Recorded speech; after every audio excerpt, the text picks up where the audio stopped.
Hello, and welcome Jersey City Public Schools to the Moving with Math Foundations virtual workshop. My name is Amy Muse, and I'm an educational consultant for Moving with Math.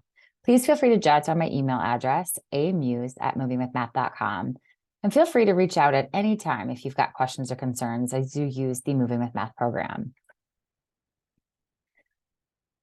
We begin our workshops here at Moving with Math with gratitude. We want to thank all of you for all of the tremendous efforts and problem solving and all that you've done over the last several years in education. We respect and understand these have been some pretty challenging years, and we certainly appreciate all that you're doing to support our learners out there in Jersey City. In addition to gratitude, we like to begin our workshops with a game. So do me a favor, grab a scratch piece of paper and a pencil and jot down a place value chart. We suggest labeling each of the place values, especially when playing with students. So for today, we'll play with 4 different place values: the ones, tens, hundreds, and thousands. The game is called Make the Greatest Number. I'm going to roll a 10-sided die. Now, a 10-sided die contains the numbers 0 through 9. I will roll it 4 times. After each roll, place the number somewhere on your place value chart. Once you place it there, it's permanent. You can't change it. The object of the game: to make the greatest number. First number I've rolled is a 6. So somewhere on your chart, put the number 6. Next number I've rolled is a 4. Somewhere in those remaining 3 spots, put the number 4. Our next number is a 7. In those remaining 2 spots, put the number 7. And the last number, a 1. No way. All right, all of you, what is the greatest number we could have rolled? Well, if you said 7,641, you are correct. Typically, when playing with students, I'll ask the questions, why is that the greatest number? And how did you know? I also ask the question, what is the second greatest number? So class, what is the second greatest number? 6,741, right? Actually, the second greatest number is 7,614. We read left to right, and typically our students will want to go ahead and swap those numbers. So it does create an opportunity for you to have a great conversation in your classroom, some math discourse about why the digit with the least value should be in the place value with the least value. Now, I understand that out there, we could be working with many different grade levels. Maybe you're working with less proficient math students. In that case, how might you modify the game? You could certainly use fewer place values, right? You could just maybe use a 2-digit number versus a 4. And what if you're working with more proficient math students or older students? You could, of course, add place values, or you could certainly add a decimal point. Well, hopefully you see some value in that game. I always liked that game because I didn't need a lot of stuff. I just needed manipulatives, piece of paper, or just needed a die, right? Some scratch paper. It was really easy, but the information that game gave me was pretty valuable. I was able to quickly assess, do my students understand place value? Do they understand multi-digit numeration? Well, here at Moving with Math, our goal every day is to engage our learners in math. And much of the research that we use to inform our instruction is based upon the research done by Jean Piaget. If you're not familiar, he was the Swiss psychologist who studied how children learn. Now, in his work, he discovered that we remember 10% of what we hear, 30% of what we see, and 90% of what we do. After today's workshop, or the goals, I should say, of today's workshop is to help develop an understanding of the Moving with Math learning system, make sure that you understand the CRA pedagogy, and of course, a typical lesson in the Foundations Moving with Math curriculum. Our agenda is pretty simple. We'll continue on with an introduction into Moving with Math. We'll provide an overview of the Foundations curriculum. We'll then take a tour of your teacher manual. Make sure you understand the instructional and assessment resources that are available to you in that manual. We'll then walk you through a typical lesson and finally have a conclusion. Let's start thinking about students. We like to transition at this point, our workshop, to thinking about students who struggle in math. So do me a favor and think about a student that you've had. Maybe it's one that you're working with right now, or maybe it was that student your first year you were in the classroom. I want you to think about the specific challenges that he or she faced in learning math. We like to share a little bit of research. I wanted to share this specific statistic with you. It actually came from the NAEP assessment, which stands for the National Assessment of Educational Progress. It was an assessment that was given to 8th grade students, and these were students in the United States. You can see that first item, 1/2 plus 1/3. 33% of our students in the US answered that question correctly. Take a look at that third item for me. Estimate the best answer for 12/13 plus 7/8. 25% of our students in the US answered that question correctly. Now, this is a multiple choice test, right? Or a multiple choice item.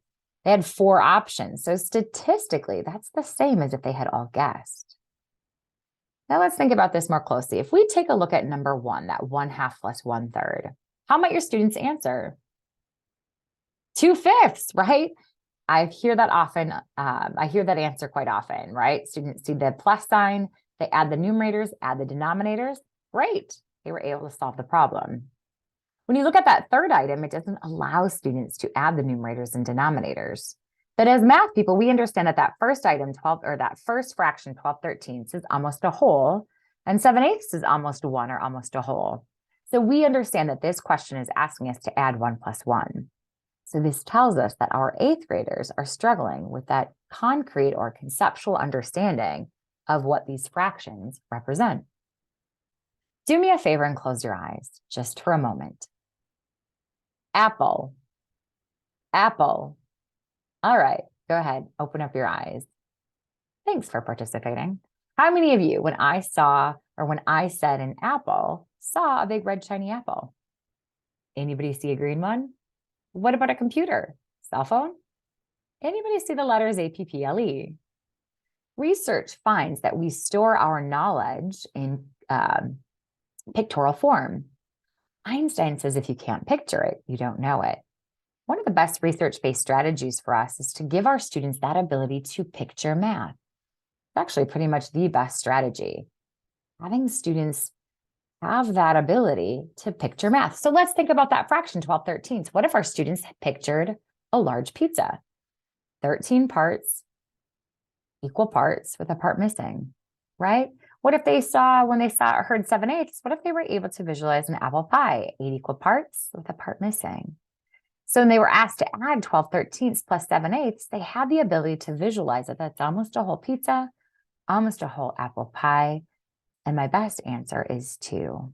Now I can imagine what you're thinking. Yeah, that would be great if my students had that, but how do I get there? I will share with you that one of the best research-based strategies to help students visualize and picture math, something known as the CRA instructional model. CRA stands for concrete, representational, abstract. You're going to find that in every Moving with Math lesson, or I should say, most every lesson. We introduce the activity with a concrete lesson. So we introduce the standard using concrete manipulatives. Students explore and they discover the key concept for themselves. We then connect that concrete activity to the representational stage. This is where students will see pictures of the manipulative and they're going to learn how to draw pictures for themselves. If you've noticed, our student activity books have lots of pictorial representations, but it is critical that we provide them that first access using the concrete manipulative. Now, with enough concrete and representational experiences, we then connect to the abstract numbers and symbols of math. In his work, Piaget discovered that the majority of students do not become abstract until the ages of 12 and 14, and the most recent research finds for our struggling students can be a lot later. In order to follow the CRA instructional model effectively, it is imperative that we use models or manipulatives, students draw pictures, and they have opportunities to communicate about math. Now, do me a favor and for a moment, think about this.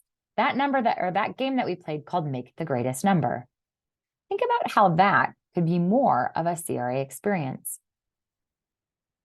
Let's think about what we learned. CRA, we start with that concrete with manipulatives. What if students built with their base 10 blocks and they were able to represent the number? With enough concrete experiences, we then asked our students, let's draw pictures of your number. It is important at this pictorial stage to give students permission to draw like a mathematician. Oftentimes, students will want to draw every single unit of that 100 flat. So it is critical that we give them, of course, that permission. This is how a mathematician draws. Now, with enough concrete and representational experiences, we then can connect the abstract numbers. I could ask my class, how many hundreds do I have? How many tens do I have? How many ones do I have? I could further question my class and ask class, what is the value of the hundreds place? The value of the tens place? And what's the value of the ones place? Now, we have just taught our students expanded form, but we started with a game, a number that was meaningful to them. It transitions me now to our mission. Our mission at Math Teachers Press is one I'm extremely proud to share with you, and that's to help all students succeed in math, especially those who struggle the most. We want to make the job of the teacher easier and provide exceptional customer service. Don't hesitate to reach out. I shared my email address earlier. I'll share it again throughout today's presentation. If you have any questions, concerns, anything you need, be sure to reach out. Let's get into the overview of the Foundations program. Foundations is a leveled program, and it's divided into these different topics. You're using it for all of your elementary grades. When we look at Foundations Level A, and what I mean by organized by level, when we look at Foundations Level A, it's going to be blue. You may have seen quite a bit of the blue material in your schools. This is focused on first and second grade math standards. You will find kindergarten objectives purposely scaffolded in to support your learners. Now, you'll see that this program is also divided into these different topics. So you have 3 different topics to teach the Level A standards. Each one of these topics has its own teacher and student resource. Level B of Foundations is red, and it's based on 3rd and 4th grade math. Again, it's scaffolded. You'll see 1st and 2nd grade standards purposely built in to help provide access. Foundations Level B is divided into these 4 different topics, and each, again, has its own teacher and student resource. We now transition into what we call Foundations for Algebra. Of course, the goal of this program is to prepare your students for Algebra 1. The green series is focusing on 5th and 6th grade, and it's referenced as IM, not Level C. I don't know why I don't make those decisions, but it certainly would be a lot easier if we would just call it Level C. At any rate, you'll notice that the IM series is divided into these 3 different topics. And finally, the last level of Foundations is Foundations for Algebra Level MH. It's focusing on 7th and 8th grade. It's divided into 5 different topics. The reason, it's incredibly scaffolded.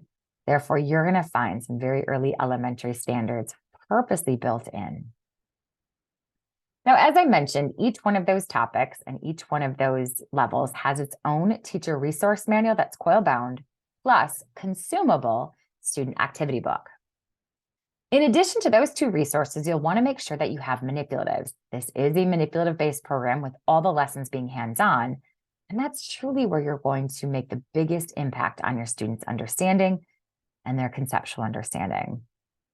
Jersey City has purchased resources and manipulatives from us over the years. They typically come in a large blue box.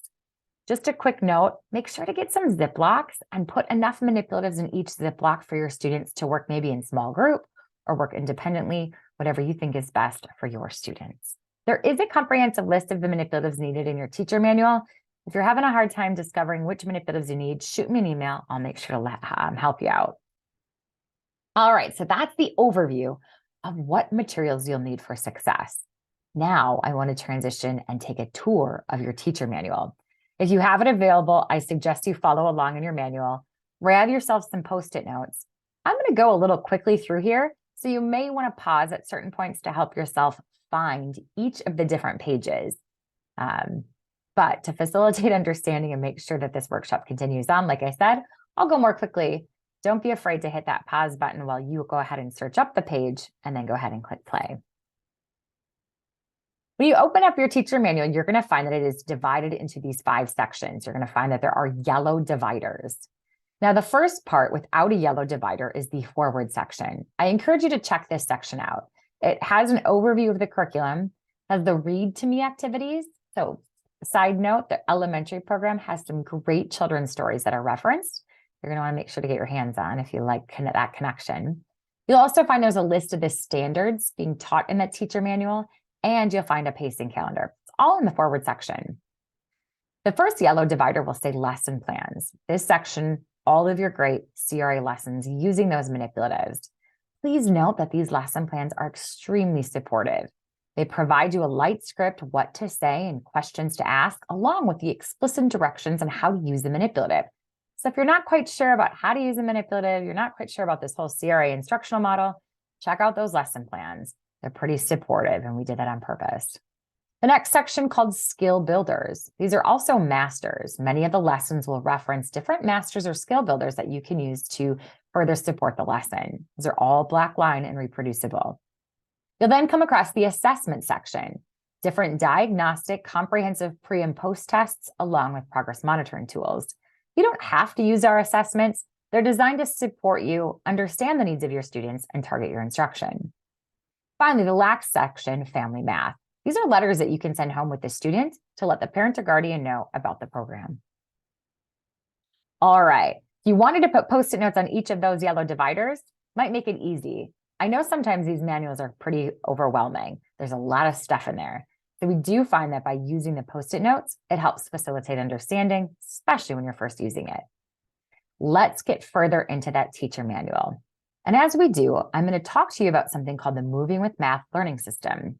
In the forward section of your manual, it talks a little bit about this, and you may find this pictorial representation here of that learning system. Our learning system is made up of these 7 key steps that you see. Today, during our teacher manual tour, I'm going to take you through each of these 7 steps, tell you where they're found, and share with you a few ideas on how you might want to use them. If you've got Post-it notes, you may find it helpful to put a Post-it note on each page that you find. The first step of our learning management, the correlation to objectives. Objectives are going to be found in the forward section of your teacher manual. Each objective is given a unique number. It provides you a description of that objective. It tells you the page numbers, what lesson plan pages that objective is taught on, along with the student activity pages. Please note, when you're on page 2 in your teacher manual, on lesson plan page 2, your student is working on page 2 in their activity book. The last column says skill builders. These are extra practice pages that you may wish to use to further provide practice to your students. They have a unique numbering system. Just know that this skill builder, 1-1 is one skill builder. 1-2 is a separate skill builder. 1-3 is another skill builder. Therefore, objective number 1 has 1, 2, 3, 4 different skill builders that we can make copies of to provide support to our students. Now, this document here might be helpful for you. Like I said, it's found in the teacher manual. And in Jersey City, I understand that you're using Moving with Math in a variety of ways. Let's say you already have data about a student from a different test, and you know exactly what standards you need to teach. You could use this as a roadmap. Just go right to this page, find the objectives that you need to teach, and pull them. Please know the resource is also correlated to the New Jersey State standards. Shoot me an email and I'll make sure that you have that correlation document. Looks very similar to this, just adds a column with the New Jersey standard. Step 2 of our learning management system, the diagnostic pretest. As I mentioned, these are available to you to use if they would be helpful. They're not mandatory or required. They will be found in the assessment section of the teacher manual. It's a blackline master you can make copies of for each student. One thing you'll find about our pretests is that they are matched to those learning objectives. We can see here that question number 1 is assessing objective number 1. Objective number 1 matches objective 1 on that list of standards. The third step of our curriculum alignment is to interpret. This is where we could complete different reports to help us understand our students' needs. The first report we'll take a look at is the student progress report. It's typically the first page in the assessment section of your manual. Go ahead, make copies of this for each of your students. You'll notice the test item number is listed. There is a box for you for the pretest and a box for you for the post-test. You can put an X in the questions your student missed. Next to those questions, you'll find the objective that each of those test items is assessing is listed. So here I can see that test items 1 and 2 are assessing objective number 1. Once this report is complete, you could use this in a variety of ways. You could use it as a communication tool with other educators working with the student. It's a nice collaboration tool. You could use it to sit down and talk to a student about different areas of growth and goal setting. You could send it home as a parent report card. You have to attend any data meetings. Lots of different ways that you may wish to use the student progress report. The other report that might be helpful for you is the class record sheet. Also found in the assessment section, it's typically right after the student progress report. Very easy to fill out. Obviously, it's Blackline Master. Make a copy for each class. Students' names go along the left-hand side. Put an X in every question the student missed. Each question is matched to a specific learning objective. So you'll know the exact questions. You'll know the exact students who missed questions. You could create even a smaller learning group based on need. Over on the right-hand side, you will complete the percent of students answering each percent correct. Along the very bottom, you'll find something, the percent of students answering a question correctly. You can tally how well your students did by question, and that will let you know the specific questions that the majority of your class had a hard time with. Again, these questions are matched to learning objectives. You'll know which objectives your students had a hard time with and which objectives they did well with. You can use that to help customize your pacing. Step 4 of our curriculum alignment is to connect to home. As I mentioned, this is found in the very back of your teacher manual. First, you're going to find that there is a report card that you can complete with student strengths and weaknesses. Many teachers I work with will staple the student progress report right inside the class record sheet. Then you'll find activities and games that students can do at home to reinforce what you're teaching them. The 5th step of our curriculum alignment is to teach. Obviously, we've talked about the CRA instructional model. Majority of the lessons within Foundations will follow this sequence. Do me a favor and turn to a lesson plan page. Any lesson plan page will do. This will be, of course, in the lesson plan section of your teacher manual. One thing to note, they will all follow the same format. Regardless of the topic or the level, all your lesson plans will be this same format. Everything that you need to do and say is also listed on this lesson plan. When you look at these flags, you'll see an introductory activity flag, a flag that says about this page, and the majority of your lesson plans will have a third flag that says follow-up activities. You'll also notice a thumbnail in the upper right-hand corner. That is a thumbnail of the student activity page. That's also your answer key. Let's go ahead and take a look at the upper left-hand corner, known as your pre-lesson preparation. The objective, materials, and vocabulary words are all listed there to help get you prepared for the lesson. If there is a read to me or a children's story that you may wish to read out loud to your class, that will also be listed up in this upper left-hand corner. Feel free to use those as an introductory activity or as an opportunity to extend the lesson, maybe at the end of the lesson. When we look back at the lesson plan page, the first flag that we see are the introductory activities. This is going to be the concrete part of the lesson. You may find some background information about the importance of the lesson, along with specific directions on which manipulatives and how many to distribute to your class. You'll also notice bold font. Bold font is what we suggest to say out loud. It's the light script. You'll see questions and ways that students may answer those questions. You'll also notice that we identify the key concept that we want students to discover for themselves. Looking back at a lesson plan page, the next flag that we see is called About This Page. About This Page is referencing the student activity page. Once your students have discovered the key idea within the introductory activity, you then transition them to the student activity page. We designed this purposely to be supportive. What the research found was that oftentimes students would use a manipulative, put them away, and then grab a worksheet, and there wasn't a connection made. The representational part of the CRA sequence is critical. Students must connect it to pictorial representations and learn to draw pictures for themselves in order for it to be a meaningful experience.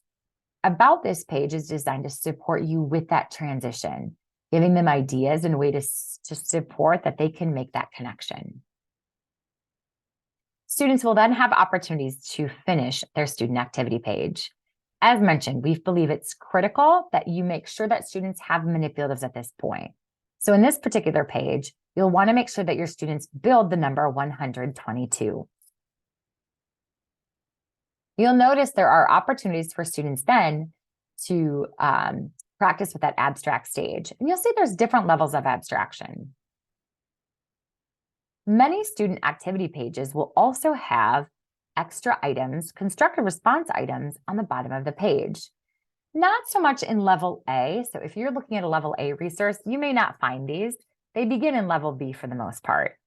These constructive response items can be used in a variety of ways. Here we have an example of a journal prompt. Journal prompts are denoted by that open book with a puzzle piece.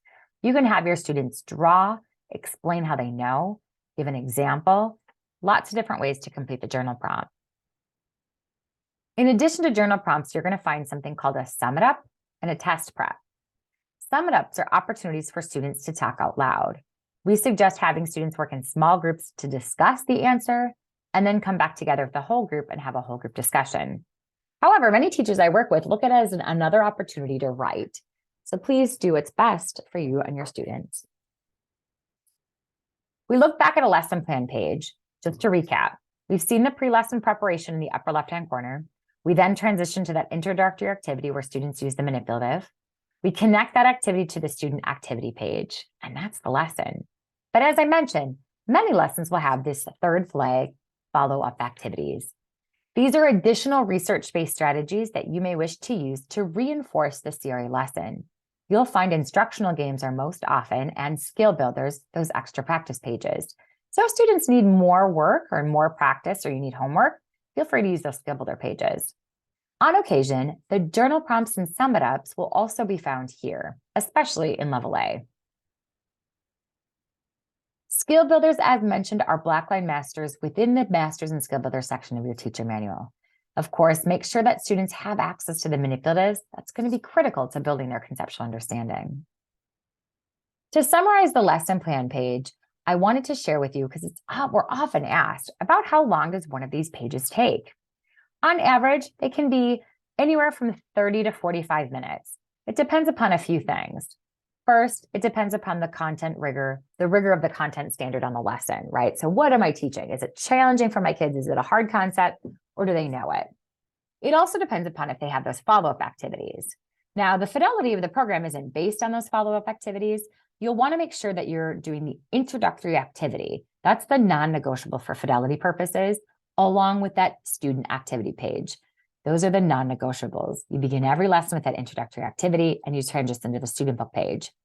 Feel free to use the follow-up activities as you see best for your students. Think about it as like a menu of different strategies to pull in to help further support your students' understanding. The last thing I wanted to share with you on step 5, the pacing calendar. Now, this is found in the forward section of your teacher manual. It identifies, it's actually taking the 64 CRA lessons and dividing them into 30 lessons. So you know that lesson 1 is covering this specific objective, and it is taught on pages 2, 3, and 4. Now, you might not have to do all of those CRA lessons to complete this one specific lesson, but your students may need that support. We do like to say that this lesson doesn't necessarily mean that you're going to finish it in one day, because it includes many pages.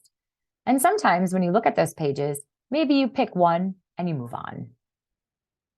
Now, one thing I wanted to share with Jersey City, we have correlated the Moving with Math curriculum to the Jersey City District Go Math pacing calendar. If you can't find it, speak with your administrator. They should have access to it. But if they don't, be sure to email me. My email address is amuse, spelled M-U-H-S, @movingwithmath.com. I'll be sure to send it to you. And that concludes the 5th step of our curriculum alignment. We only have 2 steps to go. Step 6 is progress monitoring. There are 2 different ways you can formally assess your student progress: the daily review and the checkpoint. They are found pre-printed in the back of the student activity book. They're also a Blackline Master within the teacher manual. Daily reviews, I think, are a misnomer. There are 5 questions, and they occur after every lesson in the pacing calendar. So after about 4 CRA lessons. The checkpoint is a little more formal. It's 10 items, and it will occur after 4 lessons in the pacing calendar. So maybe about 16 CRA lessons. There is a record sheet that you may wish to fill out. It's found in the inside back cover of the student book or as a blackline master in your teacher manual. If I zoom in on one of these, let's zoom in at a checkpoint, you'll notice the items are listed along with the objective that each one of those questions is assessing. You'll also notice in parentheses SB. That stands for Skill Builder. So here I notice that my student Charlie has missed questions 5, 6, and 7. It prescribes Skill Builders 2-1 and 2-2. I can go ahead and make copies of that Skill Builder for Charlie and use manipulatives to further provide him additional instruction, whether it be reteaching or corrective instruction. Now you'll notice the Skill Builders have that unique numbering system. The first number of the Skill Builder actually matches the objective number. So here we're looking at Skill Builder 2-1. Skill Builder 2-1 is focusing on objective number 2. The second number is actually the page number. So this is the first Skill Builder for objective 2. If you're interested in using our formal assessments, check out the pacing calendar. You'll notice each lesson begins with that daily review, and it's covering the pages that you taught in the previous lesson. We do also have informal assessments embedded into the program.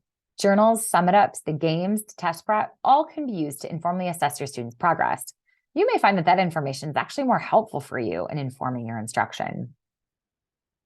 The 7th step of our curriculum alignment, the post-test. The post-test is a blackline master, again, in the assessment section of the teacher manual.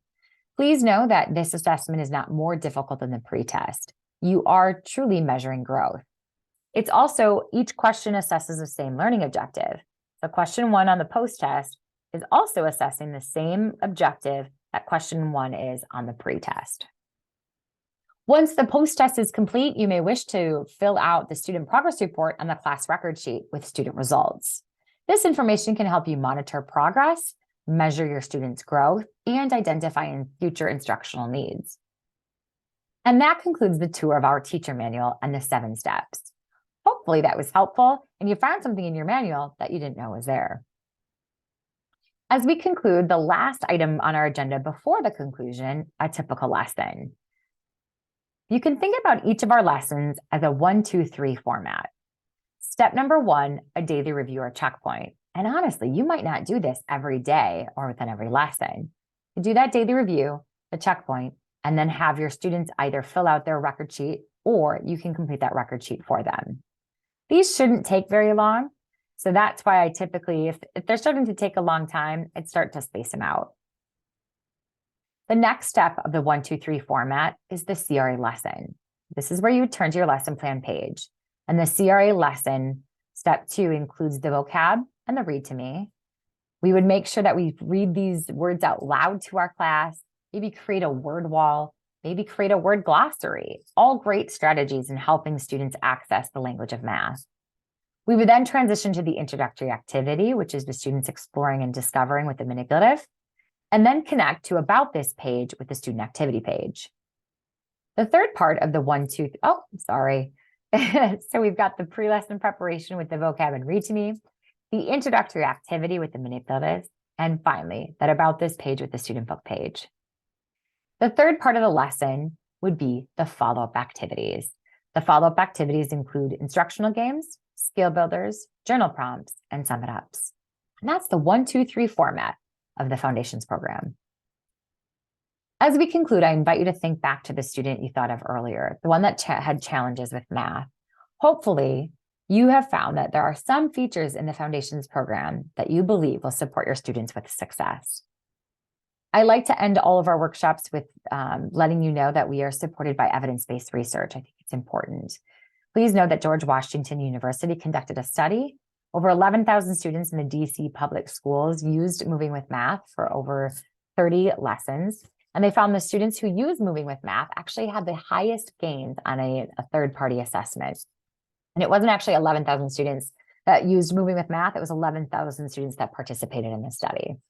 The students identified in your basic and below basic achievement groups actually made the greatest gains. If you have any questions, any concerns, please be sure to reach out. Again, my name is Amy Muse, and I can be reached at amuse@movingwithmath.com. Our 1-800 number is shown here, 1-800-852-2435. Otherwise, Michelle Luke, she's also a wonderful resource. She's our professional development coordinator. You can reach her at mluke@movingwithmath.com. She may be reached at 1-800-852-2435 as well. So we have the same number. I want to thank all of you for attending our workshop today. Hopefully it was helpful for you and you took away at least one key idea about whether it's either the Foundations program, the teacher resource manual, a typical lesson, or most importantly, that CRA instructional model. What you've been obliged to discover by yourself leaves a path in your mind which you can use again when the need arises. Thank you.